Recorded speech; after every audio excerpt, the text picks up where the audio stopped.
Hello दोस्तों, आपका हमारे चैनल हिंदी लव स्टोरीज पे स्वागत है। तो दोस्तों, इसी के साथ आज का न्यू स्टोरी स्टार्ट करते हैं। लगभग 28 साल की रित्या, हाइट 5 फुट 6 इंच, रंग गोरा, गहरी नीली आंखें, तीखी नाक, पतले से गुलाबी होठों के साथ एक क्यूट सा गोल चेहरा, काले घने बालों की एक तरफ कंधे पर रखी हुई लंबी सी चोटी, गुलाबी रंग का प्यारा सा सूट, माथे पर छोटी सी लाल रंग की बिंदी, कानों में प्यारे से छोटे छोटे झुमके, गले में छोटा सा मंगलसूत्र जिसमें आद्विक लिखा हुआ है, दोनों हाथों में हरी चूड़ियां, बाएं हाथ के रिंग फिंगर में अंगूठी, हाथों में एक सुंदर सा आईना लेकर रात 10 बजे अपने बेडरूम के बालकनी में रखे प्यारे से झूले पर बैठी आईने में पड़ रहे पूनम के चांद के प्रतिबिंब को निहार रही है। रित्या आईने में चांद को देखते हुए मुस्कुराकर, हाय कैसे हो? पता है आज सुबह इतनी बारिश थी कि मुझे तुम्हारे दिखने की बिल्कुल उम्मीद नहीं थी, पर हर महीने मेरी तरह तुम्हें भी मुझसे बातें करने की आदत सी हो गई है। और तो और आज खास दिन है, इसलिए आज तो तुम्हें मुझसे बातें करने आना ही था। हाँ हाँ, तुम बिल्कुल सही सोच रहे हो। 9 साल पहले आज ही के दिन मैंने आद्विक के प्यार को अपनाया था। अच्छा, क्या तुम्हें जानना है हमने आज का दिन कैसे बिताया? हाँ हाँ, भड़को मत। पता है तुम्हें मुझसे पूरे 1 महीने बाद मिल रहे हो और हर बार की तरह तुम्हें पहले पूरे महीने का हाल चाल लेना है। तो सुनो, मैं तुम्हें सिलसिलेवार पूरी बात बताती हूँ।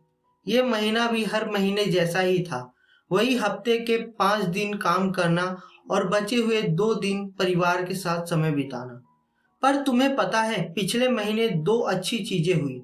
एक तो बहुत दिनों से आद्विक के ऑफिस में उनका एक काम अटका पड़ा था जो इस महीने हो गया, और दूसरा उसी दौरान मुझे भी एक बड़ा सा ऑर्डर मिला जिससे मेरे बिजनेस में बहुत फायदा होने वाला है।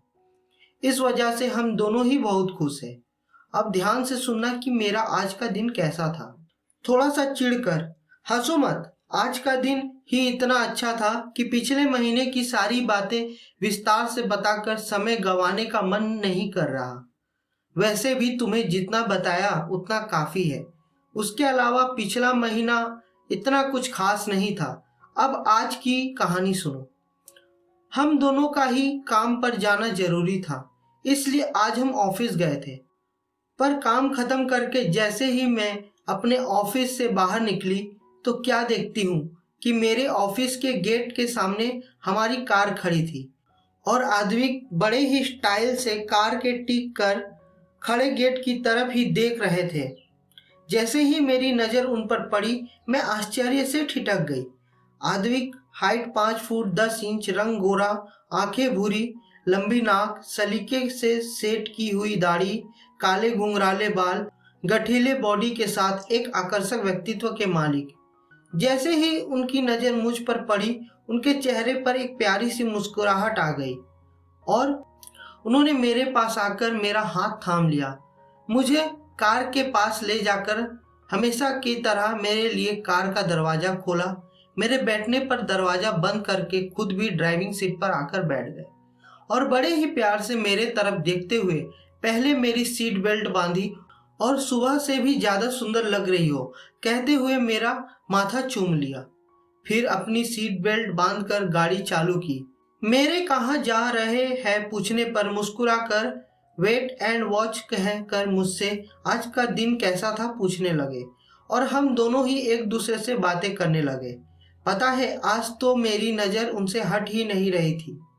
आज नीली जीन्स और लाल रंग के आधे बाजू वाले शर्ट में वो बहुत अच्छे लग रहे थे। उस पर उनके बाएं हाथ में पहना डिसेंट सा कड़ा और रिंग फिंगर में पहनी अंगूठी उन्हें और भी आकर्षक बना रही थी। लगभग आधे घंटे बाद उन्होंने कार रोकी तो मुझे अपने तरफ ही देखता पाकर बड़े प्यार से अपने हाथों से मेरा चेहरा खिड़की के तरफ किया। बाहर का नज़ारा देखते ही मेरे चेहरे पर बड़ी सी मुस्कुराहट आ गई, क्योंकि वो मुझे मरीन ड्राइव लेकर आए थे।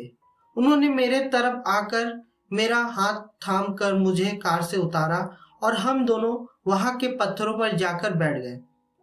सूरज बस डूबने ही वाला था। रित्या मुंह बनाते हुए, तुम्हारा बीच में बोलना जरूरी था क्या? एक ही सवाल बार बार पूछकर तुम पकते नहीं। तुम्हें पता है ना, तुम और डूबता हुआ सूरज दोनों ही मेरे लिए खास और एक समान है। मेरी जिंदगी में ना वो तुम्हारी जगह ले सकता है और ना ही तुम उसकी जगह ले सकते हो। और यह बात मैं तुम्हें हजारों बार बता चुकी हूँ, इसलिए बच्चों की तरह उसे जलना छोड़ दो। वैसे भी तुम दोनों के होने से ही हम सबकी जिंदगी इतनी सुंदर है। अरे तुम कैसे हो यार? पहले तो खुद ही सवाल पूछते हो और मेरे जवाब देने पर उसे बोरिंग लेक्चर कहकर मुझे टोकते भी हो। अब आगे सुनो। हम समंदर किनारे बैठकर जाने कितनी देर तक एक दूसरे से बातें करते रहे। तुम्हें पता है, हमने वहां की रेत पर उंगलियों से एक सुंदर सा डिजाइन बनाकर उसमें एक दूसरे के नाम लिखे और उसके पास बैठकर एक फोटो खिंचवाई, जिसे हम फ्रेम करके हमारे रिश्ते के 9वीं सालगिरह की यादगार के रूप में सहेजने वाले हैं। हाँ, तुमने सही कहा, यह बहुत सुंदर आइडिया था, पर हमेशा की तरह मेरा नहीं बल्कि इस बार यह आइडिया आद्विक का था। मन भर के डूबते हुए सूरज और सुंदर से समंदर की लहरों की अटखेलियों को देखने के बाद अंधेरा घिरने पर हम वहां से निकले और आद्विक मुझे एक सुंदर सी होटल में लेकर गए। उन्होंने मेरे लिए सरप्राइज प्लान किया था, जिसकी मुझे भनक भी नहीं लगने दी। दरअसल उन्होंने उस होटल का सुंदर सा टेरेस डिनर के लिए बुक किया था।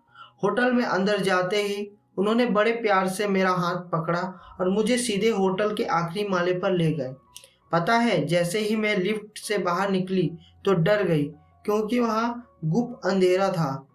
पर अगले ही पल मेरी खुशी का ठिकाना ना रहा, क्योंकि आसमान में लाइटिंग से एक बड़े से दिल के अंदर happy propose anniversary Advik and रित्या लिखा हुआ था और वहां ढेर सारी सुंदर सी लाइटें जल उठी और उनमें वह पूरा एरिया नहा गया। वहां धीमा सा म्यूजिक चल रहा था।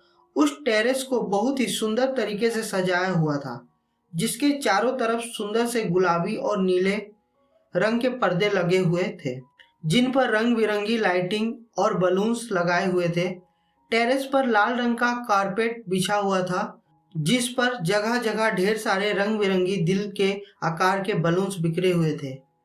उनके बीच से चलकर हम दोनों टेरेस के बीचों बीच पहुंचे, जहां पर सुंदर सा टेबल रखा हुआ था, जिस पर मेरा पसंदीदा चॉकलेट आइसक्रीम वाला केक और लाल गुलाबों का सुंदर सा बुके रखा हुआ था।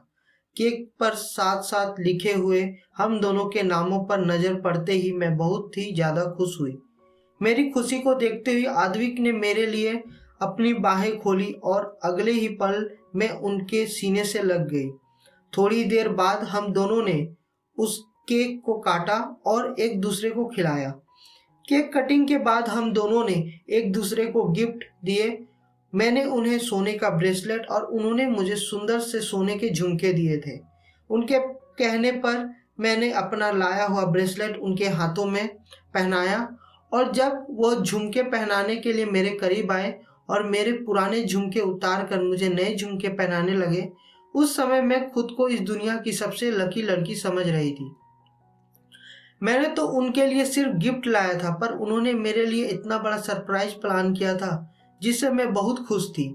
थोड़ी ही देर आपस में अच्छा सा समय बिताने के बाद उन्होंने वेटर को बुलाया और वेटर ने आकर वहां की लाइटों को मध्यम करके हमारे लिए कैंडल लाइट डिनर टेबल सजाया, जिस पर हम दोनों के पसंद के ढेर सारे खाने के डिशेस रखे हुए थे। हम दोनों ने बड़े प्यार से एक दूसरे को खाना खिलाया और एक रोमांटिक सी लॉन्ग ड्राइव के बाद घर आ गए। तुम्हें पता है, इन सब के अलावा एक और सरप्राइज भी था, जिसके बारे में मुझे घर आने के बाद पता चला। दरअसल आद्विक ने होटल के टेरेस पर एक कोने में छोटा सा कैमरा लगाया हुआ था, जिसने आज की पूरी शाम की वीडियो बना लिया। घर आने के बाद उस वीडियो को देखकर तो मेरा दिन बन गया और रही सही कसर तुमने मुझे मिलने आकर पूरी कर दी।